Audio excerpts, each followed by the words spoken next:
Čau ľudia! Vítam vás u ďalšej časti Let's Playu na Assassin's Creed Rogue. A toto už je tretia časť nášho Let's Playovej série, alebo jak to mám nazvať.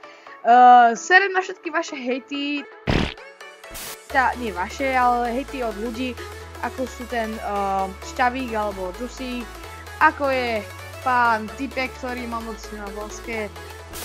Proste skrátka kašľom na ľudí, ktorí to hejtujú, lebo sú aj ľudia, ktorým sa to páči. A pre tých, ktorí budem natáčať.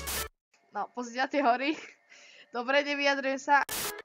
Ale čo si môžeme kúpiť? Momentálne nemáme z prachov. Sakryš, vojaci idú po nás.